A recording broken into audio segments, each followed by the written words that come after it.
Next రెండో service అండి మనము డిఎల్ స్లాట్ బుకింగు. ఇప్పటివరకు ఏం చూసాం మనం? ఎల్ఎల్ స్లాట్ బుకింగ్ మాత్రమే చూసాం. సో ఇప్పుడు ఏం చేస్తానంటే నేను రాత పరీక్ష నెగ్గిన తర్వాత నేను బండి నడపడం ఎలా అనే శిక్షణ తీసుకున్నాను. శిక్షణ తీసుకొని ఏది బాగా కాన్ఫిడెన్స్ వచ్చింది. నేను పరీక్ష రాయడానికి రెడీగా ఉన్నాననే కాన్ఫిడెన్స్ అనే నమ్మకం కలిగింది.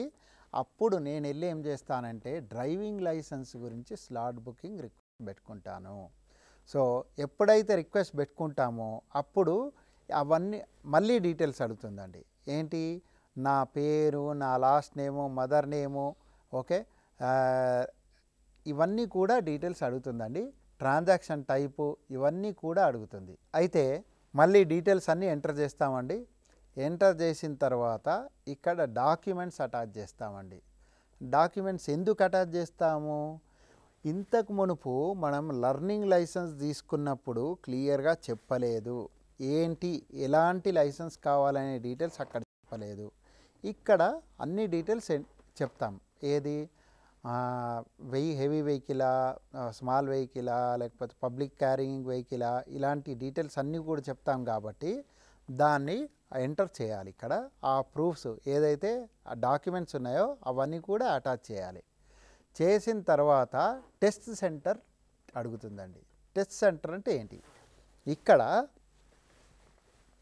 నార్మల్గా ట్రాన్స్పోర్ట్ ఆఫీసెస్లో టెస్టింగ్ యూనిట్స్ అంటారు. ఓకే, సో ఎప్పుడైతే లర్నింగ్ లైసెన్స్ తీసుకుంటామో టెస్ట్ యూనిట్ అంటే అక్కడ 5-6 కంప్యూటర్స్ ఉండొచ్చు, లేదా 10 ఉండొచ్చు, లేదా 15 ఉండొచ్చు, లేదా 20 ఉండొచ్చు, లేదా 4 ఉండొచ్చు. సో ఆ కంప్యూటర్ అవైలబుల్ ఉండి ఆ కంప్యూటర్స్ పైన రాత పరీక్ష తీసుకోవడానికి అనుకూలంగా ఉన్న స్థలంను టెస్ట్ సెంటర్ అంటారు. ఏది లర్నింగ్ లైసెన్స్ గురించి అయితే.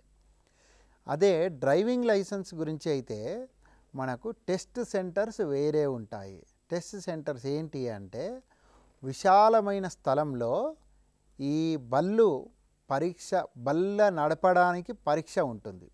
ఓకే, ఆ పరీక్షకు కావాల్సినటువంటి గ్రౌండ్స్ ఉంటాయి. దాన్నే టెస్ట్ గ్రౌండ్స్ అంటారు.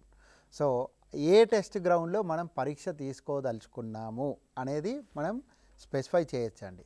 అది చేసిన తర్వాతే మనము ఏది స్లాట్ బుకింగ్ చేసుకోవచ్చు. మళ్ళీ ఏది ఏ రోజు నేను డ్రైవింగ్ లైసెన్స్ ఎగ్జామ్ రాయదలుచుకున్నాను, లేదా ఆ రోజు ఫలానా ఆఫీసర్ నాతో ఉండి నా యొక్క డ్రైవింగ్ పరీక్ష తీసుకుంటాడు అంటే నేను డ్రైవ్ చేసేటువంటి స్థైర్యం ఉందా లేదా, చేస్తే కరెక్ట్గా చేస్తున్నానా లేదా అనేది చెక్ చేయడానికి ఆఫీసర్ ఉంటాడు. సో దాని గురించే మనం డిఎల్ స్లాట్ బుకింగ్ చేస్తాము. డిఎల్ స్లాట్ బుకింగ్లో ఎవ్రీ 15 మినిట్స్కు ఒక స్లాట్ ఉందండి. సో అలా మనం సేమ్ ఇంతకుముందు చెప్పినట్టుగా రెడ్, అది గ్రీను మరియు గ్రే, ఈ 3 కలర్స్ యూజ్ చేసాము. రెడ్ వచ్చేసి holidays, general holidays, public holidays. Green వచ్చేసి ఆ పర్టికులర్ టైమ్ అండ్ డేట్లో స్లాట్స్ అవైలబుల్ ఉంది అని చెప్పేసి. ఇక గ్రే వచ్చేసి ఆ పర్టికులర్ డే రోజు స్లాట్స్ అవైలబుల్ లేవు అర్థం అన్నట్టు, అంటే ఆల్రెడీ బుక్ అయిపోయినాయని అర్థం అన్నట్టు. ఓకే, సో అలా మనం డ్రైవింగ్ లైసెన్స్ గురించి కూడా స్లాట్ బుకింగ్ చేసుకోవచ్చు. నెక్స్ట్ ఏమవుతుంది? ఆ స్లాట్ బుకింగ్ చేసుకున్నప్పుడు మనని కన్ఫర్మేషన్ స్క్రీన్కు తీసుకెళ్తుంది పేమెంట్ కన్ఫర్మేషన్ గురించి. సో అక్కడ డీటెయిల్స్ ఇస్తుంది ఏమేమి ఫీ ఛార్జ్ చేస్తున్నారు అని. ఇక్కడ గమనిస్తే ఏంటి అంటే ఛార్జెస్ చాలా రకాలుగా ఉన్నాయి. ఒకటి వచ్చేసి అప్లికేషన్ ఫీ అన్నాడు, రెండవది వచ్చేసి టెస్టింగ్ ఫీ అన్నాడు, మూడవది వచ్చేసి స్మార్ట్ కార్డ్ ఫీ అన్నాడు, నాలుగవది వచ్చేసి పోర్టల్ ఛార్జ్ అన్నాడు, ఆరవది వచ్చేసి అదర్ యూసర్ ఛార్జ్ అన్నాడు. సో ఇలా డిఫరెంట్ ఛార్జెస్ ఉన్నాయండి. ఈ డిఫరెంట్ ఛార్జెస్ ఏంటి? అప్లికేషన్ ఫీ అనేది గవర్నమెంట్ నిర్ణయించినటువంటి ఫీ. ఓకే, సిమిలర్గా టెస్టింగ్ ఫీ అనేది కూడా గవర్నమెంట్ నిర్ణయించినటువంటి ఫీ. ఓకే, సో అప్లికేషన్కి ఫీ సెపరేట్గా కలెక్ట్ చేస్తారు, టెస్టింగ్కి సెపరేట్గా కలెక్ట్ చేస్తారు. టెస్టింగ్ అనేది ప్యూర్గా మన ట్రాన్స్పోర్ట్ డిపార్ట్మెంట్ ఖాతాలోకి వెళ్తుంది కాబట్టి టెస్టింగ్ ఫీ అనేది సెపరేట్గా ఉంటుంది. అదే అప్లికేషన్ ఫీ అనేది గవర్నమెంట్ ఖాతాలోకి వెళ్తుంది కాబట్టి అప్లికేషన్ ఫీ అని చెప్పేసి సెపరేట్గా కలెక్ట్ చేస్తున్నారు. ఇక next smart card fee. Smart card fee అంటే మన డ్రైవింగ్ లైసెన్స్ ఏదైతే ఉంటుందో అది నార్మల్గా మన క్రెడిట్ కార్డ్ స్టైల్లో వస్తుంది. సో క్రెడిట్ కార్డ్ స్టైల్ అంటే ఇప్పుడు ఏదైతే మనం ఇదిగో ఇప్పుడు ఇలాంటి కార్డ్ స్టైల్లో వస్తుంది. సో ఈ కార్డ్ స్టైల్ ఏంటి అంటే ఒక చిప్పు ఉంది చూడండి, ఈ చిప్పు కానీ లేదా దాని ఎంబాసింగ్ కానీ అమర్చి చేయడం జరుగుతుంది. సో లేదా దీనిపైన ప్రింటింగ్ చేయడం జరుగుతుంది. ఇలాంటి కార్డు గురించి వాళ్ళు కలెక్ట్ చేసే ఫీనే స్మార్ట్ కార్డ్ ఫీ అంటారు. సో ఈ స్మార్ట్ కార్డ్ ఫీ ఛార్జెస్ కూడా అక్కడ చూపించాడు. ఆ తర్వాత సర్వీస్ ఛార్జ్ అని చెప్పేసి ఇచ్చాడు. సర్వీస్ ఛార్జ్ అనేది ఏది వీళ్ళు సర్వీస్ ఆ సేవ అందించినందుకు. ఎందుకు సర్వీస్ ఛార్జు? ఎందుకు అంటే మనకి ఏది ఆ సేవ అందించారు కాబట్టి ఆ service charge. Next postal charge అన్నారు. పోస్టల్ ఛార్జ్ అంటే మన స్మార్ట్ కార్డు మనకి పోస్ట్ చేయడానికి కావాల్సినటువంటి ఫీ. ఆ తర్వాత యూజర్ ఫీ అన్నారు. యూజర్ ఫీ అనేది వచ్చేసి మనం మీ సేవ కలెక్ట్ చేసేటువంటి ఛార్జు. ఇలా టోటల్గా అన్ని ఛార్జెస్ కలుపుకొని టోటల్ ఛార్జ్ చూపిస్తుంది. ఇవన్నీ మనం చూసుకున్న తర్వాత అప్పుడు నెక్స్ట్ పేమెంట్ స్క్రీన్కి వెళ్ళి పేమెంట్ కన్ఫర్మ్ చేస్తాము. ఓకే, ఇప్పుడు పే అంటాను. పే అనగానే ఏమవుతుంది అంటే ఆటోమేటిక్గా పేమెంట్కు తీసుకెళ్తుంది, అక్నాలెడ్జ్మెంట్ ఇష్యూ చేస్తుంది. అయితే ఒక విషయం గమనించాలండి, ఇవన్నీ కూడా కేటగిరీ ఏ సర్వీసెస్ కిందికే పరిగణించబడతాయి. 4 సర్వీసెస్ కూడా. దాని గురించి దీని ఫీ రూ. 25 మాత్రమే నిర్ణయించడం జరిగింది, 35 కాదు. ఓకే, సో అలా మనకు అక్నాలెడ్జ్మెంట్ వచ్చిందండి. అక్నాలెడ్జ్మెంట్ ఏం చేస్తాము? ప్రింటింగ్ చేసి పౌరుడికి లేదా లబ్ధిదారుడికి అందజేస్తాము. సో ఇలా మనం అక్నాలెడ్జ్మెంట్ ఇచ్చాము. అదే అక్నాలెడ్జ్మెంట్ డిపార్ట్మెంట్ నుండి రావాలి అంటే ఇలా ఉంటుంది, పీడిఎఫ్ కాపీ. సో ఇలా అక్నాలెడ్జ్మెంట్ ప్రింట్ చేసి ఇచ్చాము అంటే డ్రైవింగ్ లైసెన్సు అది స్లాట్ బుకింగ్కి అర్హత పొందుతున్నాను అని అర్థం. ఓకే, దీని తర్వాత ఏమవుతుంది? పౌరుడు ఏం చేస్తాడు? మన టెస్టింగ్ సెంటర్కి వెళ్తాడు, ఈ రిసీట్ చూపిస్తాడు. చూపించగానే అతనికి ఆ డ్రైవింగ్ టెస్ట్ జరుగుతుంది. ఆ టెస్ట్లో ఉత్తీర్ణుడవుతే అప్పుడు డ్రైవింగ్ లైసెన్స్ ఇష్యూ చేయడం జరుగుతుంది. ఆ ఇష్యూ అనేది కార్డు ఆటోమేటిక్గా పోస్ట్ చేస్తారు, వాళ్ళు ఇంటికి పోస్ట్ చేసేస్తారు. సో నెక్స్ట్ మనం స్లాట్ బుకింగ్ చేసాం, కానీ అనివార్య కారణాల వల్ల నేను ఆ టెస్ట్ అటెండ్ చేయలేకపోయాను. అప్పుడు ఏం చేస్తామంటే మాడిఫై డ్రైవింగ్ లైసెన్స్ అని చెప్పేసి అనుకుంటాను. ఓకే, మాడిఫై చేయొచ్చు. ఓకే, మాడిఫై చేయడానికి ఏం కావాలి అంటే లర్నింగ్ లైసెన్స్ నెంబర్ కావాలి. దేనిపైన మనం బుక్ చేసాము? లర్నింగ్ లైసెన్స్ వచ్చిన తర్వాతే కదా డ్రైవింగ్ లైసెన్స్ అర్హత. అందు గురించి లర్నింగ్ లైసెన్స్ నెంబర్ కావాలి. ఆ తర్వాత ఏం కావాలి? డేట్ ఆఫ్ బర్త్ కావాలి. ఈ 2 ఎంటర్ చేస్తే మిగతా డీటెయిల్స్ అన్నీ కూడా ఆటోమేటిక్గా వచ్చేస్తాయి సిస్టమ్ నుండి. ఓకే, సో ఈ 2 ఎంటర్ చేసిన తర్వాత మళ్ళీ మనకి ఏ రోజైతే మాడిఫై చేయదలుచుకున్నామో ఆ డీటెయిల్స్ వస్తాయి. సో మళ్ళీ ఏ రోజైతే మనకు వీలు పడుతుందో ఆ డేట్ తీసుకొని మనం మార్పు చేసుకోవాలి, అది మాడిఫికేషన్. సేమ్ ఇక్కడ కూడా పేమెంట్ స్క్రీను, ఏది అటాచ్మెంటు, అక్నాలెడ్జ్మెంటు ఇవన్నీ జరుగుతాయి. ఆ తర్వాత క్యాన్సలేషన్ అండి. డ్రైవింగ్ లైసెన్స్ను క్యాన్సిల్ కూడా చేసుకోవచ్చు. అంటే మనం క్యాన్సిల్ చేసుకోవాలంటే మళ్ళీ same driving licence learning licence number enter చేసి డేట్ ఆఫ్ బర్త్ ఎంటర్ చేస్తే ఆటోమేటిక్గా ఆ ఫలానా రోజు మనం ఏదైతే స్కెడ్యూల్ చేసామో దాన్ని క్యాన్సిల్ చేసుకోవచ్చు. ఆ క్యాన్సిలేషన్ గురించే DL slot cancellation. Okay, same ఇక్కడ కూడా మనం స్లాట్ క్యాన్సిలేషన్ చేస్తాము. ఆ తర్వాత నెక్స్ట్ సర్వీస్ వచ్చేసి డిఎల్ అబ్స్ట్రాక్ట్ అండి. మనం ఇంతకుముందు చెప్పుకున్నాం, డిఎల్ అబ్స్ట్రాక్ట్ అంటే ఒక చిన్న టిప్పని ఏది పెద్ద ఇన్ఫర్మేషన్ ఏదైతే ఉందో ఆ ఇన్ఫర్మేషన్ నుండి కొన్ని ఇన్పుట్సే మనం తీసుకొని కావాల్సిన కీ ఇన్పుట్సే తీసుకుంటున్నాం, దాన్నే అబ్స్ట్రాక్ట్ అంటాము. అది డిఎల్ అబ్స్ట్రాక్ట్. డ్రైవింగ్ లైసెన్స్లో మొత్తం డీటెయిల్స్ కాకుండా ఏవైతే అవసరమో ఇంపార్టెంట్ అనుకుంటున్నామో అవి మాత్రమే తీసుకోవడాన్ని డిఎల్ అబ్స్ట్రాక్ట్ అంటాము. సో ఇక్కడ ఏం చేస్తాము అంటే మనము లైసెన్స్ నంబర్ ఎంటర్ చేయాలి. ఏంటి లైసెన్స్ నంబర్ అంటే ఏంటి? డ్రైవింగ్ లైసెన్స్ గురించి అడుగుతున్నాం కాబట్టి ఎవరిది ఆ లైసెన్స్, ఎవరిదైతే లైసెన్స్ నంబర్ ఉందో ఆ లైసెన్స్ నంబర్ ఎంటర్ చేయాలి.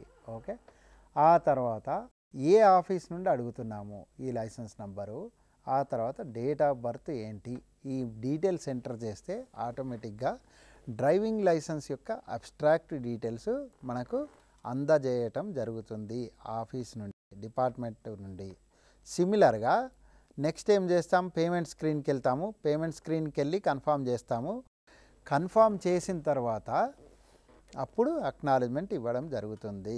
ఓకే, సో అలా డ్రైవింగ్ లైసెన్స్ అబ్స్ట్రాక్ట్ మనము సర్వీసు అందజేస్తున్నాము పౌరుడికి. ఇక్కడ గమనించాల్సిన విషయం ఏంటి అంటే ఈ డ్రైవింగ్ లైసెన్స్ అబ్స్ట్రాక్ట్లో సర్వీస్ అనేది అక్కడికక్కడే ఇవ్వడం జరగదు. ఓన్లీ అక్నాలెడ్జ్మెంట్ మాత్రమే అందజేస్తున్నాం మనము. ఈ అబ్స్ట్రాక్ట్ అనేది డిపార్ట్మెంటు పౌరుణ్ణి లేదా లబ్ధిదారుణ్ణి ఆఫీస్కు పిలిపించి ఆ కావాల్సిన డీటెయిల్స్ తీసుకొని అప్పుడు అందజేస్తుంది. అంటే రియల్గా జెన్యూన్గా ఈ రిక్వైర్మెంట్ తనకు ఉందా లేదా అనేది నిర్ణయం చేస్తుంది. ఎలా చేస్తుంది? ఒక సంఘ సేవకుడు కావచ్చు, లేదా ఒక లీగల్గా ఒక కోర్టులో కేసు ఉండొచ్చు, లేదా పోలీస్ అతను కావచ్చు, లేదా గవర్నమెంట్ డిపార్ట్మెంట్ రిక్వెస్ట్ పెట్టింది. ఇలాంటి కేసు బై కేసు దాని యొక్క ప్రక్షాళన చేసి అప్పుడు వాళ్ళకి అందజేస్తుంది సర్వీస్. అవును రియల్గా ఖచ్చితంగా వీళ్ళకి అవసరము అని చెప్పేసి. అవసరం కాదనిపించింది అనుకోండి రిజెక్ట్ కొడుతుంది. రిజెక్ట్ కొట్టి నేను మీకు డిఎల్ అబ్స్ట్రాక్ట్ ఇవ్వలేము అని చెప్పేసి చెప్తుంది. సో అలా డిఎల్ అబ్స్ట్రాక్ట్ సర్వీస్ మనం చేసుకోవచ్చు. ఇక అక్నాలెడ్జ్మెంట్ ఇలా ఉంటుంది. సో దాన్ని అక్నాలెడ్జ్మెంట్ ఇస్తాము. ఇచ్చిన తర్వాత ఏమవుతుందంటే నెక్స్ట్ మనము ఆర్సీ అబ్స్ట్రాక్ట్ సర్వీస్ చూస్తామండి. ఓకే, సో ఇలా 3 సర్వీసెస్ చూసాం మనము. ఇప్పుడు 4వ సర్వీస్ ఏంటి అంటే ఆర్సీ అబ్స్ట్రాక్ట్. ఆర్సీ అబ్స్ట్రాక్ట్ అంటే ఏంటి? ఆర్సీ అబ్స్ట్రాక్ట్లో రిజిస్ట్రేషన్ సర్టిఫికేట్ గురించి మనం డీటెయిల్స్ కావాలి అని అర్జీ పెట్టుకుంటున్నాము. అది ఆర్సీ అబ్స్ట్రాక్ట్ అవుతుంది.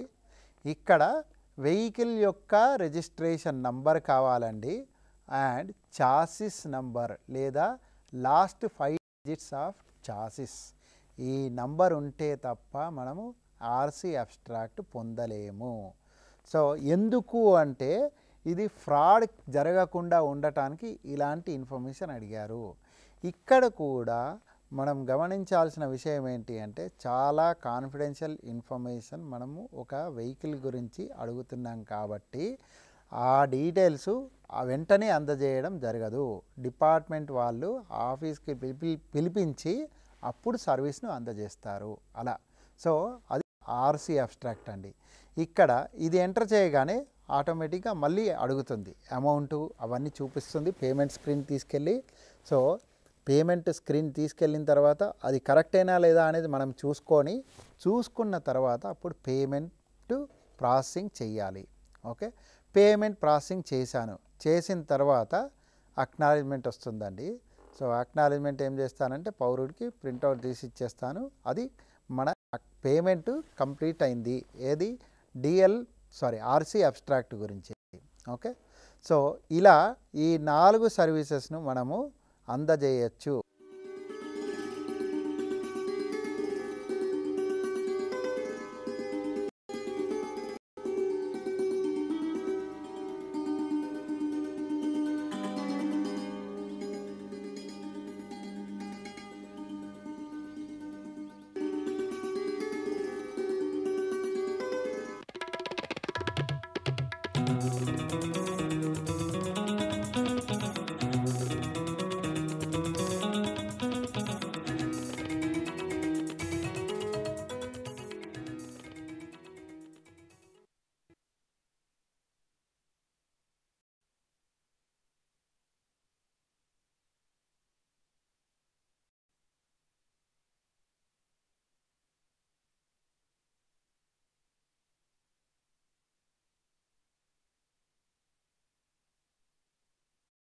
క్యాలెండర్ ఎలా ఉంటుంది, అప్లోడ్ డాక్యుమెంట్ అనేది ఎలా కనపడుతుంది, డౌన్లోడు డెలీటు అది డాక్యుమెంట్ డీటెయిల్స్ ఎలా కనపడతాయి అనేది కూడా ఇక్కడ అవగాహన రావటానికి నేను ఈ స్లైడ్ పెట్టానండి. నెక్స్ట్ ఇప్పుడు మనం ఈ అప్లికేషన్ యూజ్ చేయాలి అంటే ఎలా యూజ్ చేస్తాం? సో ఈ అప్లికేషన్ ఈ services registration department services use చేయాలి అంటే మనము 2 రకాలుగా చేయొచ్చండి. ఒకటి వచ్చేసి సిటిజన్, అంటే మా సామాన్యుడు తన ఇంట్లో కూర్చొని ఇంటర్నెట్ ద్వారా లాగిన్ అయ్యి మీ అప్లికేషన్ సర్వీసెస్ యూజ్ చేసుకోవచ్చు. రెండవది ఏంటి అంటే మన మీ సేవా సెంటర్కి వచ్చేసి కియాస్క్ ఆపరేటర్ ద్వారా కూడా సర్వీసెస్ను పొందొచ్చు. సో ఈ విధంగా 2 రకాలుగా చేయొచ్చు. అయితే మనము కియాస్క్ ఆపరేటర్ అనుకున్నాం అనుకోండి, ఇందులో కూడా డిఫరెంట్ కియాస్క్ ఆపరేటర్స్ ఉన్నారు. సిఎస్సి ఎస్సి ఏజెంట్స్ ఉన్నారు, సిమిలర్గా ఏపీ ఆన్లైన్ ఉంది, సిఎంఎస్ ఉంది, అది మన సిరివెన్ ఉంది, అలా డిఫరెంట్ ఆపరేటర్స్ ఉన్నారు. సో ఎవరైతే ఆపరేటర్స్ ఉన్నారో వారి లాగిన్ ద్వారా మీ సేవకి లాగిన్ చేస్తారన్నట్టు. సో ఇక్కడ నేను ఎగ్జాంపుల్ ఏం చూపించానంటే మీ సేవ లాగిన్ ఎలా ఉంటుంది అనేది చూపించాను. మీ సేవ కియాస్క్ ఆపరేటర్ తన యూజర్ ఐడి పాస్వర్డ్ ఎంటర్ చేసి లాగిన్ చేస్తాడు. చేసిన తర్వాత మన ఇది ఎస్ఎస్డిజి సర్వీసెస్ కానీ అందుబాటులో ఉంటాయి. సిమిలర్గా ఇంకో ఎగ్జాంపుల్ ఏం చూపించానంటే సిఎంఎస్ యూజర్ లాగిన్ ఎలా చేస్తాడు అనేది. ఇక్కడ యూజర్ నేమ్ ఎంటర్ చేస్తాడు, పాస్వర్డ్ ఎంటర్ చేస్తాడు, ఆ తర్వాత మై సెక్యూరిటీ ఫైల్ అని చెప్పేసి ఫైలు అప్లోడ్ చేసి లాగిన్ చేస్తాడండి. సో ఇలా కియాస్క్ యూజర్స్ డిఫరెంట్ వాళ్ళ లాగిన్ ఐడీస్ యూజ్ చేసుకొని లాగిన్ చేస్తారు. ఆ తర్వాత లాగిన్ చేసిన తర్వాత మీ సేవా పోర్టల్ ల్యాండింగ్ పేజ్ వస్తుందండి. మీ సేవ పోర్టల్ ల్యాండింగ్ పేజ్ వస్తే మీరు గమనిస్తే లెఫ్ట్ హ్యాండ్ సైడ్లో మీరు ప్రతి డిపార్ట్మెంట్ అంటే మీరు యాజ్ ఎ కియాస్క్ ఆపరేటర్ మీకు ఎన్ని డిపార్ట్మెంట్స్ యొక్క యాక్సెసిబిలిటీ ఉంది అనేది చూపిస్తుంది. సిమిలర్గా మీరు అక్కడ రౌండప్ చేసినటువంటి ఇండికేటర్ చూపిస్తే మీరు ఎస్ఎస్డిజి సర్వీసెస్ అనేది లింక్ ఉంది. ఆ ఎస్ఎస్డిజి సర్వీసెస్ లింక్ పైన క్లిక్ చేస్తే లేదా సెలెక్ట్ చేస్తే ఆటోమేటిక్గా మిమ్మల్ని ఎస్ఎస్డిజి వెబ్ పేజ్ ల్యాండింగ్ పేజ్కి తీసుకెళ్తుందండి. ఈ ఎస్ఎస్డిజి ల్యాండింగ్ పేజ్లో మీరేం చేస్తారు అంటే సెలెక్ట్ డిపార్ట్మెంట్ అని చెప్పేసి డిపార్ట్మెంట్ చూజ్ చేసుకుంటారు. ఆ డిపార్ట్మెంట్ అనేది పోలీస్ డిపార్ట్మెంట్ కావచ్చు, రిజిస్ట్రేషన్ కావచ్చు, ఎడ్యుకేషన్ కావచ్చు, ఎలక్షన్ కావచ్చు, ఎంప్లాయ్మెంట్ కావచ్చు, లేదా లేబర్ కావచ్చు. ఓకే, ఒకసారి డిపార్ట్మెంట్ సెలెక్ట్ చేసిన తర్వాత సర్వీస్ టైప్ అనేది కూడా సెలెక్ట్ చేసుకుంటారండి. సర్వీస్ టైప్ సెలెక్ట్ చేసుకుంటే దాంట్లో రకరకాలుగా ఆప్షన్స్ వస్తాయి. ఒకటి వచ్చేసి ఆల్ అనే ఆప్షన్ వస్తుంది, ఇంకోటి వచ్చేసి ఫర్మ్ అని వచ్చేస్తుంది, ఇంకోటి సొసైటీ వస్తుంది, ఇంకోటి వచ్చేసి స్లాట్ బుకింగ్ అని వస్తుంది. అంటే డిపార్ట్మెంట్ని బట్టి డిఫరెంట్ టైప్ ఆఫ్ సర్వీసెస్ కనపడతాయి.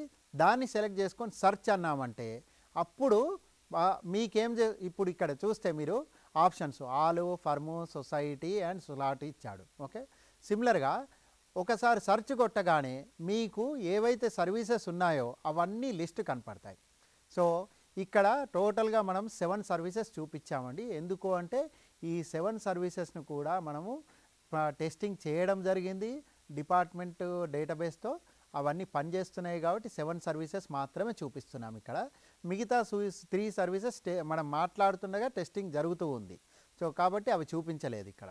ఓకే, నెక్స్ట్ ఎవరైతే అర్జీ పెట్టుకున్నారో వాళ్ళ యొక్క డీటెయిల్స్ అన్నీ ఫిల్ చేస్తారు. ఏంటి, name, age, date of birth, father's name, అవన్నీ కూడా అడ్రస్సు, ఇవన్నీ కూడా mobile number, email ID, phone number, fax number, ఇవన్నీ కూడా ఎంటర్ చేస్తారు. చేసిన తర్వాత నెక్స్ట్ వచ్చేసి ఫర్మ్ డీటెయిల్స్, అంటే నా యొక్క కంపెనీ యొక్క డీటెయిల్స్, అంటే కంపెనీ పేరేంటి, కంపెనీ ఎక్కడుంది, లీజ్ అగ్రిమెంట్ ఉందా, పార్ట్నర్స్ ఎవరు, ఎంతమంది పార్ట్నర్సు, పార్ట్నర్ యొక్క అడ్రస్ ఏంటి, PAN number, address proof, ID proof వగేరా వగేరా ఇవన్నీ కూడా ఎంటర్ చేస్తామండి. అయితే ఇక్కడ గమనించాల్సింది ఏంటి అంటే ఒక పార్ట్నర్ కాదండి. ఫర్ముకు అనేది ఒక ఫర్మ్ అంటే 2 పార్ట్నర్స్ ఉంటారు. ఓకే, 2 నుండి 20 పార్ట్నర్స్ వరకు ఉండొచ్చు.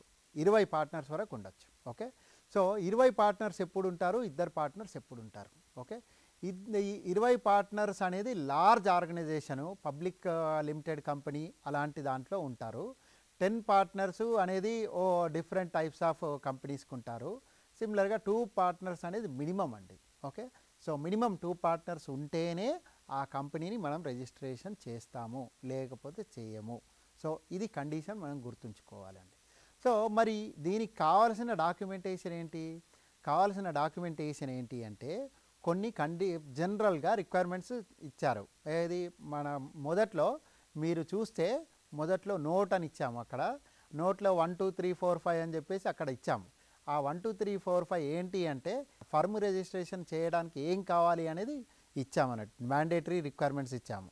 సో ఆ మ్యాండేటరీ డాక్యుమెంట్స్ అడ్రస్ ప్రూఫ్ కావాలి, పార్ట్నర్షిప్ అగ్రిమెంట్ కావాలి, అది సేల్ డీడ్ రెంట్ అగ్రిమెంటు లేదా లీజ్ అగ్రిమెంట్ కావాలి. ఓకే. పార్ట్నర్ యొక్క సిగ్నేచరు, ఫోటోగ్రాఫ్, అడ్రస్ ప్రూఫ్ ఇవన్నీ కావాలి. ఎంతమంది పార్ట్నర్స్ ఉంటే అంతమంది ప్రూఫ్స్ డీటెయిల్స్ కావాలండి. సో ఇలా పార్ట్నర్ డీటెయిల్స్ ఎంటర్ చేస్తాము. చేసిన తర్వాత ఆ డాక్యుమెంట్స్ కావాల్సినవన్నీ అప్లోడ్ చేస్తాం. దీనికి అటాచింగ్ డాక్యుమెంట్స్ అంటాం. ఎన్ని డాక్యుమెంట్స్ ఉన్నాయో అన్ని అటాచ్మెంట్ చేస్తూ పోవచ్చండి. ఎన్ని అంటే అన్ని అటాచ్మెంట్ చేస్తూ పోవచ్చు. సో ప్రతిసారి మనం అటాచ్ చేసిన డాక్యుమెంట్ సీరియల్ నెంబర్ 1 2 3 4 5 అని చెప్పి కనపడుతుంది. సో చూసుకొని అప్పుడు సేవ్ అండ్ కంటిన్యూ అనొచ్చు, లేదా సేవ్ యాజ్ డ్రాఫ్ట్ అనొచ్చు. ఇక్కడ సేవ్ యాజ్ డ్రాఫ్ట్ అంటే మనం ఇంతవరకు ఎంటర్ చేసినటువంటి డీటెయిల్స్ అన్నీ కూడా టెంపరరీగా సేవ్ చేసుకోవడం జరుగుతుంది. దాన్ని సేవ్ యాజ్ డ్రాఫ్ట్ అంటాం. లేదు నేను సేవ్ చేయను, ఇంకా నెక్స్ట్ స్టెప్కి వెళ్తాను అంటే సేవ్ అండ్ కంటిన్యూ అంటాం. సేవ్ అండ్ కంటిన్యూ చేస్తే ఏమవుతుంది అంటే నెక్స్ట్ స్టెప్కి వెళ్తుంది. నెక్స్ట్ స్టెప్ ఏమవుతుంది, ఇవన్నీ డాక్యుమెంట్స్ అటాచ్ చేసాం, కావాల్సిన డీటెయిల్స్ ఫిల్ చేసాం, ఇప్పుడు పేమెంట్ ప్రాసెసింగ్ చేయాలి. ఓకే. సో అదే పేమెంట్ ప్రాసెసింగ్కి వస్తాం. సో పేమెంట్ ప్రాసెసింగ్లో చూస్తే మీరు ప్రాసెసింగ్ ఫీ, పేమెంట్ టైప్ ఏంటి, ప్రాసెసింగ్ ఫీయా, service tax, other user charges, statutory fee, total amount ఇవన్నీ కూడా ఉంటాయి. ఓకే.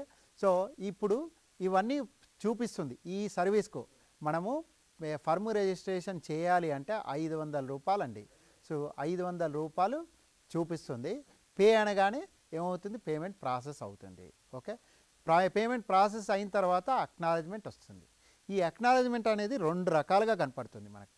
ఒకటి వచ్చేసి స్క్రీన్ పైనే కనపడుతుంది. రెండోది వచ్చేసి మనం ప్రింటింగ్ కూడా చేయొచ్చండి. ఓకే. సో స్క్రీన్ పైన కనపడేది ఆన్ స్క్రీన్ అక్నాలెడ్జ్మెంట్ అంటాము. సో ఆన్ స్క్రీన్ అక్నాలెడ్జ్మెంట్ ఎందుకు అంటే యాజ్ ఏ కియాస్క్ ఆపరేటర్ మీకు నమ్మకం కలగాలి. ఏంటి, నేను సబ్మిట్ చేసినటువంటి అప్లికేషన్ సరిగా సబ్మిట్ చేయబడింది, అది సక్సెస్ఫుల్ అయింది, దాని యొక్క అక్నాలెడ్జ్మెంట్ నెంబర్ ఇంత, డేటు, కావాల్సిన reference number, payment transaction ID number ఇంత, ఇవన్నీ చూపిస్తుంది. ఓకే. ఇప్పుడు మనము సామాన్యుడికి మనము అక్నాలెడ్జ్మెంట్ ఇవ్వాలి, ప్రింటింగ్ చేయాలి. ఆ ప్రింటింగ్ చేయడానికి ప్రింట్ ఇన్ పీడిఎఫ్ అని చెప్పేసి, రిసీట్ ఇన్ పీడిఎఫ్ అని చెప్పేసి మనము లింక్ ఇచ్చాము. దాన్ని క్లిక్ చేయగానే ఆటోమేటిక్గా పీడిఎఫ్ ఫైల్ ఓపెన్ అవుతుంది. దాన్ని ప్రింటింగ్ చేసుకోవచ్చండి. ఆ ప్రింటింగ్ చేసినటువంటి ఫైలు ఇలా కనపడుతుందండి, acknowledgement of registration of firms అని. సో ఇది పీడిఎఫ్ కాపీ అండి. మనము ఈ కాపీని మనము పౌరుడికి అందజేస్తామనండి. ఏమవుతుంది, ఇప్పుడు నేను ఒక వరంగల్ జిల్లా నుండి కియాస్క్ ఆపరేటర్గా ఒక రిక్వెస్ట్ సబ్మిట్ చేశాను. అయితే ఈ కంపెనీ యొక్క అడ్రస్ ఏం చేశాడంటే హనుమకొండ అని చెప్పేసి అడ్రస్ ఇచ్చాడు. ఓకే. సో నేనేం చేస్తాను, అప్లికేషన్ సబ్మిట్ చేస్తాను, హనుమకొండ అడ్రస్ డీటెయిల్స్ అన్నీ ఎంటర్ చేసి.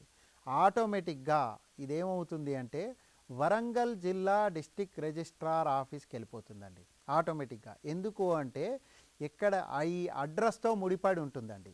ఏదైతే అడ్రస్ మనం ఎంటర్ చేస్తామో, ఏది కంపెనీ యొక్క అడ్రస్సు, దాంతో ముడిపడి ఉంటుంది. సో ఆ అడ్రస్ ప్రకారము ఆటోమేటిక్గా ఈ అప్లికేషన్ వరంగల్ జిల్లా రిజిస్ట్రార్ ఆఫీస్కి వెళ్ళిపోతుంది. సో నెక్స్ట్ స్టెప్ ఏంటి అంటే ఆ జిల్లా అధికారి లాగిన్ చేసి చూసుకోవాలి, ఏంటి ఈ అప్లికేషన్ మా డిపార్ట్మెంట్కి వచ్చిందా లేదా అని చూసుకోవాలి. సో అది వాళ్ళు ఎలా లాగిన్ చేస్తారు, వాళ్ళు కూడా మీ సేవ ద్వారానే లాగిన్ చేస్తారు. ఓకే. సో వాళ్ళు ఏం చేస్తారు, మీ సేవ లాగిన్ చేయగా, మీ సేవ ఏంటి, meeseva.gov.in అని టైప్ చేయగానే ఈ మీ సేవ హోమ్ పేజ్ వస్తుంది. హోమ్ పేజ్ పైన మీరు లెఫ్ట్ హ్యాండ్ సైడ్ చూస్తే డిపార్ట్మెంట్ లాగిన్ అని చెప్పేసి యూజర్ ఐడి పాస్వర్డ్ అడుగుతుంది. అక్కడ డిపార్ట్మెంట్ యూజర్ తన యూజర్ ఐడి పాస్వర్డ్ ఎంటర్ చేస్తాడు. అక్కడ రౌండప్ చేశాను చూడండి. సో చేసిన తర్వాత లాగిన్ చేయగానే ఇలా డాష్ బోర్డ్ కనపడుతుంది. ఎవరు లాగిన్ చేశారు? డీలింగ్ అసిస్టెంట్ లాగిన్ చేశాడు. ఇక్కడ 2 లెవెల్స్ ఆఫ్ వర్క్ ఫ్లో ఉన్నాయండి. ఏది మన రిజిస్ట్రేషన్ ఆఫ్ ఫర్మ్స్ కానీ, సొసైటీస్ కానీ, లేదా ఏది స్లాట్ బుకింగ్ కానీ, ఇవన్నీ కూడా 2 లెవెల్స్ మాత్రమే వర్క్ ఫ్లో ఉంది. ఒకటి వచ్చేసి డీలింగ్ అసిస్టెంట్ అంటారు, రెండోది వచ్చేసి రిజిస్ట్రార్ అంటారు. ఈ డీలింగ్ అసిస్టెంట్ ఎవరు అంటే సీనియర్ అసిస్టెంట్ ఫర్ ఫర్మ్స్ లేదా సీనియర్ అసిస్టెంట్ ఫర్ అది సొసైటీస్. సో అతను లాగిన్ చేయగానే ఎన్ని అయితే సర్వీసెస్ ఉన్నాయో ప్రతి సర్వీస్కి ఎన్ని అప్లికేషన్స్ రిసీవ్ అయ్యాయి, ఎన్ని పెండింగ్ ఉన్నాయి, ఎన్ని ప్రాసెస్లో ఉన్నాయి, ఎన్ని రిజెక్షన్ అయ్యాయి, ఎన్ని అప్రూవ్ అయ్యాయి అనే స్టాటిస్టిక్స్ కనపడతాయి. దీన్నే మనం డాష్ బోర్డ్ అని చెప్పేసి అనుకుంటామండి. ఓకే, సో ఆ డాష్ బోర్డ్ ఇక్కడ కనపడుతుంది ఇతను లాగిన్ చేయగానే. అప్పుడు ఏం చేస్తాడు? ఆ డాష్ బోర్డ్లో 4 కనపడతాయి. ఓకే, అప్లికేషన్ సబ్మిటెడ్ అని చెప్పి కనపడతాయి. దానిపైన 4 పైన క్లిక్ చేస్తాడు. చేయగానే ఆ 4 అప్లికేషన్స్ ఓపెన్ చేస్తాయి. సో ఈ 4 కూడా డీలింగ్ అసిస్టెంట్ ప్రాసెస్ చేయాలి. అయితే దాన్ని క్లిక్ చేయగానే ఇది చూపించాలి కాబట్టి నేను దీన్ని డ్రిల్ డౌన్ అంటున్నాను. ఓకే, సో దీన్నే పెండింగ్ టాస్క్ లిస్ట్ అన్నాను. నెక్స్ట్ వచ్చేసి ఆ అప్లికేషన్ ఓపెన్ చేస్తాడు. చేయగానే ఆ ఫామ్ కనపడుతుంది. ఏం కనపడుతుంది? యాజ్ ఎ కియాస్క్ ఆపరేటర్ మీరు ఏవైతే డీటెయిల్స్ ఎంటర్ చేశారో ఆ డీటెయిల్స్ అన్నీ కూడా ఇక్కడ కనపడతాయి. ఎవరికి? మన డీలింగ్ అసిస్టెంట్ గారికి, ఆఫీసర్ గారికి. సో చూస్తాడు ఏంటి, name, address, age, date of birth వగేరా అన్ని డీటెయిల్స్ కరెక్ట్గా ఉన్నాయా లేదా చూసుకుంటాడు. ఇలా చూసుకుంటున్నాడు. మీరు ఎప్పుడైతే అప్లికేషన్ సబ్మిట్ చేశారో అప్పుడు అందులో అన్ని డీటెయిల్స్ ఎంటర్ చేశారు, ఆ డాక్యుమెంట్స్ వగేరా అన్నీ అటాచ్ చేశారు. అటాచ్ చేశారు కాబట్టి ఆ అటాచ్ చేసిన డాక్యుమెంట్స్ డౌన్లోడ్ చేసుకొని లేదా వ్యూ మోడ్లో పెట్టుకొని చూసుకుంటాడు ఇవన్నీ కరెక్ట్గా ఉన్నాయా లేదా అని. అలా అన్నీ వెరిఫికేషన్ చేసుకుంటాడు. చేసుకున్న తర్వాత అప్పుడు తను ప్రాసెసింగ్ స్టార్ట్ చేస్తాడు. ఆ ప్రాసెసింగ్లో ఏంటి, ఆ ఫార్వర్డ్ అంటే ఇక్కడ ఏమవుతుంది అంటే ఒకవేళ ఈ అడ్రస్ తప్పు ఉండొచ్చండి, హన్మకొండ అని తప్పు అడ్రస్ ఉండొచ్చు. ఓకే, సో దానివల్ల ఈ ఆఫీసర్ గారికి కాకుండా ఇంకో పక్కన ఉన్నటువంటి ఆఫీసర్కి వెళ్ళాలి. అప్పుడు తను ఫార్వర్డ్ కూడా చేయొచ్చు. ఈ అప్లికేషన్ని ఫార్వర్డ్ చేస్తే పక్కన ఉన్న ఆఫీసర్ ప్రాసెసింగ్ చేయాలని. అలా ఫార్వర్డ్ అని చెప్పి సెలెక్ట్ చేసి కామెంట్స్ ఎంటర్ చేస్తాడు. చేసి తను సబ్మిట్ చేస్తాడు. చేయగానే అది సక్సెస్ఫుల్గా కంప్లీట్ అవుతుందండి. సో ఫార్వర్డ్ అనగానే అడుగుతుంది ఎటువంటి లొకేషన్కి వెళ్ళాలి అనేది చూపిస్తుంది. ఆ లొకేషన్ సెలెక్ట్ చేసుకుంటాడు. చేసుకున్న తర్వాత ఇది అయిపోతుంది. సో అప్పుడు నా అప్లికేషన్ కంప్లీట్ అయిపోయింది, నేను సక్సెస్ఫుల్గా కంప్లీట్ చేశాను అని చెప్పేసి మెసేజ్ వస్తుంది. ఓకే, సిమిలర్గా ఈ నెక్స్ట్ వచ్చేసి ఇప్పుడు సెకండ్ లెవెల్ యూజర్ ఎంటర్ చేయాలండి. సెకండ్ లెవెల్ ఎవరు? రిజిస్ట్రార్ గారు. రిజిస్ట్రార్గా లాగిన్ చేస్తాడు. రిజిస్ట్రార్ ఎవరు? ఎట్లా లాగిన్ చేస్తాడు? మీ సేవకి వెళ్తాడు. మళ్ళీ మీ సేవ డిపార్ట్మెంటల్ యూజర్గా లాగిన్ అవుతాడు. లాగిన్ అయిన తర్వాత రిజిస్ట్రార్ గారికి ఇంకో డిఫరెంట్ డాష్ బోర్డ్ కనపడుతుంది. మన డీలింగ్ అసిస్టెంట్ కనిపించినటువంటి డాష్ బోర్డ్కి అనుగుణంగా డిఫరెంట్ డాష్ బోర్డ్ రిజిస్ట్రార్ గారికి కనపడుతుంది. సో ఇతను కూడా ఇక్కడ డ్రిల్ డౌన్ చేస్తాడు. డ్రిల్ డౌన్ చేయగానే 2 అప్లికేషన్స్ ఉన్నాయి అని చెప్పేసి సూచన వస్తుంది. ఓకే, సో ఆ 2 అప్లికేషన్స్ తీసుకుంటాడు. ఒకటి సెలెక్ట్ చేసుకుంటాడు. సెలెక్ట్ చేసుకుంటే మళ్ళీ సేమ్ ఇక్కడ ఏదైతే ఫామ్లో డీటెయిల్స్ ఎంటర్ చేశారో అవన్నీ కూడా తనకు కనపడతాయి అన్నట్టు. సో అవన్నీ చూసుకుంటాడు. చూసుకున్న తర్వాత డాక్యుమెంట్స్ వగేరా అన్ని అటాచ్మెంట్ చేశాడా లేదా చూసుకుంటాడు. ఆ తర్వాత మన డీలింగ్ అసిస్టెంట్ గారు ఎంటర్ చేసినటువంటి కామెంట్స్ కూడా చూస్తారు. ఎందుకంటే అతను ప్రీవియస్ ఆఫీసర్ ఎవరైతే ఎంటర్ చేశారో కామెంట్స్ అవన్నీ కూడా క్లియర్గా ఇక్కడ కనపడతాయి. సో ఆ కామెంట్స్ కూడా ఇక్కడ చూసుకుంటాడు. చూసుకున్న తర్వాత అప్పుడు ఇక్కడ రిజిస్ట్రార్ గారికి 2 ఆప్షన్స్ ఉంటాయి. ఒకటి అప్రూవ్ చేయడం లేదా రెండవది రిజెక్ట్ చేయడం. అప్రూవ్ ఎందుకు చేస్తాడు? డాక్యుమెంటేషన్ అనేది సరిగ్గా ఉండి కరెక్ట్గా ఉంది, మళ్ళీ ఈ పార్టీ జెన్యూన్గా ఉంది, ఈ సబ్మిట్ చేసినటువంటి అప్లికెంట్ డీటెయిల్స్ అన్నీ కరెక్ట్గానే ఉన్నాయి అనిపిస్తే అప్పుడు అప్రూవ్ చేస్తాడు. లేదు ఏదైనా చిన్న క్వెరీ ఉంది, లేదా ఏదైనా ప్రాబ్లం ఉంది, లేదా ఫ్రాడ్ ఉంది, లేదా ఏదైనా ఈ అప్రూవల్ ఇస్తే ఇబ్బంది ఉంటుంది అని చెప్పేసి అనుకుంటే తాను రిజెక్షన్ చేయడానికి కూడా అవకాశం ఉందండి. అయితే అప్రూవ్ చేసినా రిజెక్ట్ చేసినా ఈ రెండింటికి కూడా తన కామెంట్స్ ఎంటర్ చేయాలండి. అప్రూవల్ చేస్తే అప్రూవల్ కామెంట్స్, రిజెక్షన్ చేస్తే రిజెక్షన్ కామెంట్స్ ఎంటర్ చేసిన తర్వాత సబ్మిట్ అంటాడు. ఎప్పుడైతే ఒకటి ఇక్కడ గమనించాల్సిన విషయం ఏంటి అంటే మనం అప్రూవ్ చేసినా రిజెక్ట్ చేసినా రెండు చేసినా డిజిటల్ సైనింగ్ అనేది జరుగుతుంది. ఎందుకు డిజిటల్ సైనింగ్ చేయాలి, ఎందుకు చేయాలి అంటే ఈ రేపు ఇన్ ఫ్యూచర్లో ఈ ఆఫీసర్ అనొచ్చు నేను ఈ అప్లికేషన్ని అప్రూవ్ చేయలేదు అనొచ్చు, లేదా నేను ఈ అప్లికేషన్ని రిజెక్ట్ చేయలేదు అనొచ్చు. సో దాన్ని నిర్ధారించడానికే డిజిటల్ సిగ్నేచర్ అంటే తను ఏమాత్రం కూడా సంకోచం లేకుండా నేను చేయలేదు అనే పరిస్థితి ఉండదు, ఎందుకంటే డిజిటల్ సైనింగ్ జరుగుతుంది కాబట్టి. సో అలా డిజిటల్ సైనింగ్ జరుగుతుంది, అప్రూవల్ అయినా రిజెక్ట్ అయినా. ఓకే, సో డిజిటల్ సైనింగ్లో కూడా 2-3 స్టెప్స్ ఉంటాయండి. డిజిటల్ సైనింగ్ సబ్మిట్ అనగానే first digital signature popup window open అవుతుంది. అక్కడ అడుగుతుంది మీ డిజిటల్ సిగ్నేచర్ ఏంటి అనేది సెలెక్ట్ చేసుకోమంటుంది. సెలెక్ట్ చేసుకుంటాడు, చేసుకున్న తర్వాత ఓకే అంటాడు. ఓకే అనగానే ప్రాసెసింగ్ అని అంటుంది. ప్రాసెసింగ్ అని ఆ తర్వాత సైనింగ్ కంప్లీటెడ్ అంటుంది. సైనింగ్ కంప్లీట్ అయిన తర్వాత కంప్లీట్ అప్లికేషన్ సక్సెస్ఫుల్గా సబ్మిట్ అయిపోయినట్టండి. సో ఇలా మనం వర్క్ ఫ్లో చూసామండి. ఒక్క సర్వీస్కు మాత్రమే నేను డిస్కస్ చేశాను. మన మిత్రుడు జనార్దన్ గారు మనకు లైవ్గా లాగిన్ చేసి చూపిస్తారు ఏంటి అప్లికేషన్ ఎలా పనిచేస్తుంది, ఎలా లాగిన్ చేస్తారు as a kiosk operator, as a departmental user అనేది మనకు చూపిస్తారండి. So here I am logging with to Internet Explorer. Through this Internet Explorer I will be logging to the SCSD eForm application. eForm application, here the QSEX user and CSE user would be logging in. Here as per our database we have. అయితే మన మిత్రుడు చెప్తున్నాడండి ఏంటి అంటే ఇక్కడ CSC ఆపరేటర్గా login అవుతున్నాడు. Okay, of course ఇక్కడ మనము టెస్ట్ సర్వర్ పైన చూపిస్తున్నాం, ఎందుకంటే ప్రొడక్షన్ సర్వర్ పైన మనం ట్రాన్సాక్షన్స్ చేయకూడదు కాబట్టి మనము టెస్ట్ సర్వర్ పైన టెస్టింగ్ చేసి చూపిస్తున్నాడు.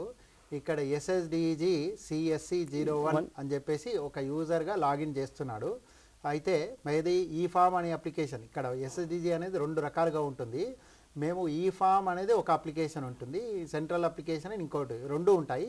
ఈ 2 కలిపితేనే మనకు ఒక సర్వీసు పూర్తిగా కనపడుతుంది యాజ్ ఏ యూజర్గా. ఓకే, సో ఇక్కడ లాగిన్ చేస్తున్నాను. I am login as an CSE user. So once I am login I will be redirecting to the, so here I am logging as an CSE user. This is a dashboard. Once if I login, it will be shown as in which user is logging here, and we have selecting the department, that is a registration in SAMP department. With respect to the department, we will be making the availability of the services, what type of services are. So ఇక్కడ చూస్తూ మీరు గమనిస్తే ఏం చేశాడు మన మిత్రుడు, department name select చేశాడు. చేసిన తర్వాత సర్వీస్ టైప్ అని వచ్చేసి ఆల్ అని చెప్పి సెలెక్ట్ చేశాడు. చేసుకున్న తర్వాత ఇక్కడ 8 సర్వీసులు చూపిస్తున్నాయి. సో 8 సర్వీసులు కూడా left hand side serial number ఉంది, మధ్యలో సర్వీస్ యొక్క నేమ్ ఉంది, ఆ తర్వాత రైట్ హ్యాండ్ సైడ్ చూస్తే యాక్షన్ ఉంది, అప్లై ఆన్లైన్ అని. సో మనం మొదటి సర్వీస్ ఒకటి తీసుకుందాము, రిజిస్ట్రేషన్ ఆఫ్ ఫర్మ్ అని తీసుకుంటున్నాం. Clicking as an online application, apply online అని చెప్పి సెలెక్ట్ చేశాడు. ఇప్పుడు డీటెయిల్స్ ఎంటర్ చేస్తాడు. So here as that my colleague has told that the application form should be have a minimum of 2 partners, and it should enclose the mandatory documents. So here I am entering the applicant name. So ikkada పేరు, surname, gender అంటే ఆడ మగ, UID number వగైరా details అన్నీ కూడా enter చేస్తున్నాం. అయితే గమనించాల్సిన విషయం ఏంటి అంటే ఇక్కడ మనం యుఐడి నంబరు ఇక్కడ ఎంటర్ మనము ఎందుకు చేయనిస్తున్నాము అంటే ఇది కియాస్క్ ఆపరేటర్ ద్వారా వస్తుంది కాబట్టి చేయనిస్తున్నాం. అదే సిటిజన్ ద్వారా వచ్చిందనుకోండి మనం యుఐడి నెంబర్ ఎంటర్ చేయాల్సిన అక్కర్లేదు, ఎందుకంటే ఒకసారి రిజిస్ట్రేషన్ చేసుకున్నాడంటే ఈ డీటెయిల్స్ అన్నీ కూడా ఆల్రెడీ అవైలబుల్ ఉంటాయి. ఇక్కడ మీరు కొన్ని విషయాలు గమనించాలండి. యాజ్ ఏ కియాస్క్ ఆపరేటరు మీరు ఎప్పుడైతే ఈ సర్వీసెస్ రెండర్ చేస్తారో మీ సేవా కేంద్రం నుండి, అక్కడ గమనించాల్సిన విషయం ఏంటిదంటే 2 ఉంటాయి ఇక్కడ.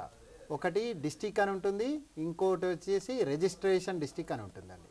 ఓకే, ఈ డిస్టిక్ రిజిస్ట్రేషన్ డిస్టిక్ ఏంటి తేడా? ఓకే, డిస్టిక్ రిజిస్ట్రేషన్ డిస్టిక్ తేడా ఏంటి అంటే 42 రైట్. yes, టోటల్గా మనము ఆంధ్రప్రదేశ్లో 23 జిల్లాలు మాత్రమే ఉన్నాయి. ఓకే, వేరాజ్ రిజిస్ట్రేషన్ ఆఫీసెస్ 42 ఉన్నాయండి. 42 రిజిస్ట్రేషన్ ఆఫీసెస్ ఉన్నాయి. అదే ఫర్ ఎగ్జాంపుల్ మన హైదరాబాద్ రంగారెడ్డి తీసుకుంటే 2 ఉన్నాయి. సిమిలర్గా మెదక్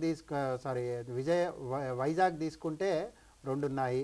గుంటూరు తీసుకుంటే 2 ఏమో ఉన్నాయి. అలా కొన్ని చోట్ల 2 ఉన్నాయి. కాబట్టి అంటే 2 ఎలా అర్బను రూరలు సిటీ అర్బను అట్లా డిఫరెంట్గా ఉన్నాయి. సో టోటల్గా 42 ఉన్నాయండి. సో ఆ 42 ఉన్నాయి కాబట్టి దాన్ని రిజిస్ట్రేషన్ డిస్టిక్ అంటారు. వేరాజ్ డిస్టిక్ అంటే రెవెన్యూ డిస్టిక్ అంటే నిజమైన జిల్లా, దాన్ని రెవెన్యూ డిస్టిక్ అంటారు. ఇక నెక్స్ట్ ఫర్మ్ డీటెయిల్స్ అంటే ఫర్మ్ యొక్క కంపెనీ యొక్క నేమ్ ఏంటి, కంపెనీ యొక్క డ్యూరేషన్ అంటే ఈ సంస్థ ఈ కంపెనీ ఏ రోజు నుండి ఎప్పటి వరకు మనం నడపదలుచుకున్నాం అనే డీటెయిల్స్. అది మీరు అంటారు ఓకే నేను 3 ఏళ్ళు కాదండి నా జీవితకాలం మొత్తము నేను ఈ కంపెనీని నడపదలుచుకున్నాను అంటే దానికి కూడా ఒక ఆప్షన్ ఇచ్చాం, ఇండెఫినెట్ అనే ఆప్షన్ ఇచ్చాం. అంటే నేను జీవితకాలం నడపదలుచుకున్నాను అని చెప్పేసి అలా. సో ఇక్కడ ఏం చేస్తున్నాడు, డిస్టిక్ మండలు రిజిస్ట్రేషన్ డిస్టిక్ పిన్ కోడ్ ఇవన్నీ కూడా మన డేటా ఎంటర్ చేస్తున్నాడు. చేసిన తర్వాత అదర్ ప్లేసెస్ ఆఫ్ బిజినెస్ అని ఉంటుందండి. ఇక్కడ అదర్ ప్లేసెస్ ఆఫ్ బిజినెస్ ఏంటి, ప్రైమరీ ప్లేస్ ఆఫ్ బిజినెస్ ఏంటి. ప్రైమరీ ప్లేస్ ఆఫ్ బిజినెస్ అంటే ఈ సంస్థ నేను హైదరాబాద్ జిల్లాలో ఎస్టాబ్లిష్ చేస్తున్నాను, కానీ నా యొక్క లావాదేవీలు మిగతా జిల్లాల్లో కూడా ఉండొచ్చు. వరంగల్లో ఇంకో బ్రాంచ్ ఉండొచ్చు, అది విజయనగరంలో ఇంకో బ్రాంచ్ ఉండొచ్చు, మహారాష్ట్రలో ఇంకో బ్రాంచ్ ఉండొచ్చు. సో అలాంటి బ్రాంచ్ డీటెయిల్స్ అన్నీ కూడా డీటెయిల్స్ ఎంటర్ చేయాలి. దాన్నే అదర్ ప్లేస్ ఆఫ్ బిజినెస్ అంటారు. ఓకే, మీరు ఏవైనా తప్పు ఎంటర్ చేసినప్పుడు ఎర్రర్ మెసేజ్ వస్తుందండి. ఆ ఎర్రర్ మెసేజ్ చెప్తుంది ఏమని, డేటా రిక్వైర్డ్ లేదా వాల్యూ రిక్వైర్డ్ లేదా వాల్యూ ఈజ్ ఇన్కరెక్ట్, ఇలా ఫోన్ నంబర్ నాట్ కరెక్ట్, ఇట్లా మెసేజ్ వస్తుంది. ఆ మెసేజ్ని చూసుకొని మీరు డీటెయిల్స్ ఎంటర్ చేయాలి.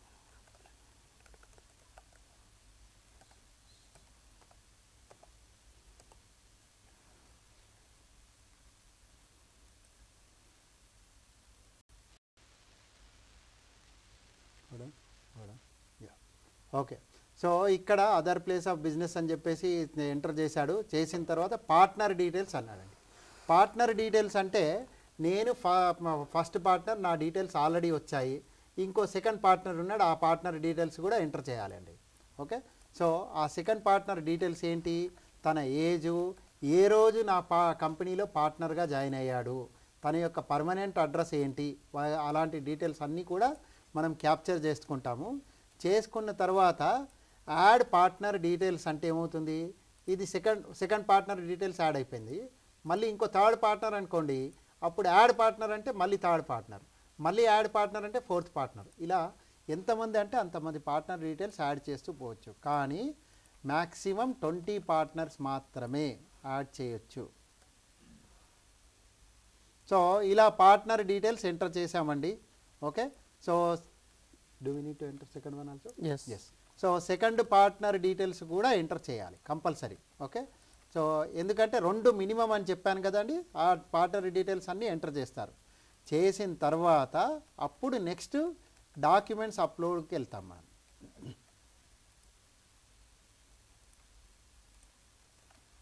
డాక్యుమెంట్స్ ఇక్కడ door number, street number, village, city, ఈ కంట్రీ, ఇవి అన్నీ కూడా పార్ట్నరు. కంట్రీ ఎందుకు ఇచ్చాము అంటే నా యొక్క పార్ట్నరు ఇక్కడ ఉండకపోవచ్చు, అమెరికా దేశస్థుడు కావచ్చు, కెనడా దేశస్థుడు కావచ్చు, ఎక్కడైనా ఉండొచ్చు. కాబట్టి కంట్రీ కూడా ఇచ్చాము మనం.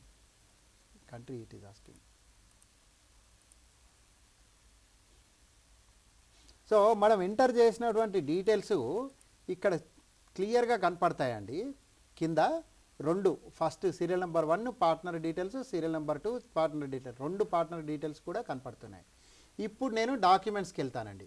డాక్యుమెంట్స్కి వెళ్ళి డిఫరెంట్ డాక్యుమెంట్స్ ఏంది, డాక్యుమెంట్లో కంపల్సరీ డాక్యుమెంట్స్ ఉన్నాయి, ఫామ్ 1 ఫామ్ 2 అంతేనా. ఫామ్ 1 అనేది మ్యాండేటరీ డాక్యుమెంటు, ఫామ్ 2 కూడా మ్యాండేటరీ డాక్యుమెంట్ అండి. సో నేను ఫామ్ 1 యాడ్ చేశానండి, ఎంటర్ చేశాను. కొద్దిగా వ్యవధి పడుతుంది, ఎందుకు అంటే ఫైల్ సైజు యా అయిపోయిందండి. ఓకే, సో ఫామ్ 1 అయిపోయింది. ఇప్పుడు ఫామ్ 1 నెక్స్ట్ అఫిడవిట్ అండి. అఫిడవిట్ ఏంటి? అఫిడవిట్ అంటే నోటరీ, అంటే నేను ఈ ఫలానా వ్యక్తి ఇద్దరం కలిసి పార్ట్నర్గా ఒప్పందం కుదుర్చుకున్నాము అనే దాన్ని నోటరీ చేసుకుంటాం, దాన్ని అఫిడవిట్ అంటాం. లేదా నోటరీ అంటే ఒక లాయర్ ముందు, ఇది ప్రభుత్వ లాయర్ ముందు మేమిద్దరం ఒప్పందం చేసుకుంటాం, దాన్నే అఫిడవిట్ అంటాం. ఆ అఫిడవిట్ డాక్యుమెంట్ కూడా మనం ఖచ్చితంగా అప్లోడ్ చేయాల్సిందే. ఓకే, ఈ రెండు కనీసం మినిమం మ్యాండేటరీ డాక్యుమెంట్స్ అండి. మిగతా ఏవైనా ఇవ్వచ్చు, ఏది పార్ట్నర్ యొక్క photographs, scanned documents, address proof documents అవన్నీ కూడా అవన్నీ కూడా అటాచ్ చేయొచ్చు. చేసిన తర్వాత ఇప్పుడు మనం సేవ్ యాజ్ డ్రాఫ్ట్ అనొచ్చు, లేదా సేవ్ అండ్ కంటిన్యూ అనొచ్చు. ఈ డాక్యుమెంట్ కొద్దిగా పెద్ద సైజు కాబట్టి అప్లోడ్ అవుతుంది. అయితే ఒక విషయం గమనించాలండి మీరు, మనం ఏం చేసామంటే ఈ అప్లోడింగ్ అనే పద్ధతి చేసినప్పుడు ఫైల్ సైజు పెద్దగా ఉండొచ్చు, చిన్నగా ఉండొచ్చు. దాన్ని అరికట్టడానికి ఏమని చెప్పామంటే ఈ ఫైల్ సైజ్ అనేది 2 MBకి మించరాదు అనే కండిషన్ పెట్టామండి. ఎందుకు అంటే ఏమవుతుంది, ఈ రిజిస్ట్రేషన్ డిపార్ట్మెంట్లో చాలా పెద్ద పెద్ద ఫైల్ సైజెస్ వస్తాయి. ఇప్పుడు ఫర్ ఎగ్జాంపుల్ సొసైటీ డాక్యుమెంట్స్ తీసుకుంటే 10 నుండి 20 పేజీల స్కాన్ కాపీస్ వస్తాయి. కాబట్టి దాన్ని నిర్ధారించడానికి మనము అట్లా లిమిట్ పెట్టాము. సో సేవ్ అండ్ కంటిన్యూ అన్నాడండి మన మిత్రుడు. కనగానే ఏమైంది, ఇప్పుడు మనం పేమెంట్ స్క్రీన్కి వచ్చాం. ఇప్పుడు పేమెంట్ స్క్రీన్లో రూ. 35 ప్లస్ 500, సో 535 రూపాయల ఫీజు అని చెప్పేసి చూపిస్తుందండి. 500 వచ్చేసి గవర్నమెంట్ కలెక్ట్ చేసేటువంటి ఫీ అండి, ఇది statutory fee. Service tax, user charges వచ్చేసి 35 రూపాయలు, అంటే మన కియాస్క్ ఆపరేటర్స్ గవర్నమెంట్ కలెక్ట్ చేసేటువంటి ఫీ. సో ఇది మొత్తం 535 రూపాయలు టోటల్. అది పే అని చెప్పేసి అనగానే ప్రాసెసింగ్ అవుతుందండి. పేమెంట్ స్క్రీన్ ఓకే, ఇప్పుడు అక్నాలెడ్జ్మెంట్ వచ్చేసింది. ఒక్క నిమిషం. సో ఇక్కడ మీరు చూస్తే ఆన్ స్క్రీన్ అక్నాలెడ్జ్మెంట్ వచ్చిందండి. Your application has been submitted successfully అండి. ఇక్కడ అక్నాలెడ్జ్మెంట్ నంబరు, డేటు, డీటెయిల్స్ వగేరా వచ్చాయి. ఓకే, సో ఇక్కడ నేను పీడిఎఫ్ ఫైల్ ఓపెన్ చేస్తాను. పీడిఎఫ్ ఫైల్ ఓపెన్ చేస్తే నా అక్నాలెడ్జ్మెంట్ డీటెయిల్స్ అన్నీ కూడా కనపడతాయండి. ఓకే, సో ఇలా మనము కియాస్క్ ఆపరేటర్గా మన బాధ్యత కంప్లీట్ చేసామండి. అప్పుడు డన్ అంటాను. డన్ అనగానే మళ్ళీ నేను బ్యాకౌట్ వెనక్కి వచ్చేస్తాను. సో ఇక్కడ లాగౌట్ చేస్తాను, ఎందుకంటే నేను ఇప్పుడు యాజ్ ఏ డిపార్ట్మెంటల్ యూజర్గా లాగిన్ చేయాలి. సో మన మిత్రుడు ఇప్పుడు లాగౌట్ చేశాడు. ఇప్పుడు డిపార్ట్మెంటల్ యూజర్గా లాగిన్ చేస్తాడండి. సో డిపార్ట్మెంటల్ యూజర్గా ఏం చేస్తాడంటే సెంట్రల్ అప్లికేషన్కి లాగిన్ చేస్తాడు. ఎందుకు central application? As a kiosk operator మీరు వచ్చేసి ఓన్లీ ఈ ఫామ్, అంటే ఫామ్ మాత్రమే మీరు యాక్సెస్ చేస్తున్నారండి. కానీ డిపార్ట్మెంటల్ యూజర్ వచ్చేసి ఫామ్ను కాదు యాక్సెస్ చేసేది, డేటాబేస్ని యాక్సెస్ చేయాలి, ప్రాసెస్ చేయాలి, అప్రూవ్ చేయాలి, రిజెక్ట్ చేయాలి, లేదా ఇంకేమైనా డాక్యుమెంట్స్ ఉన్నాయా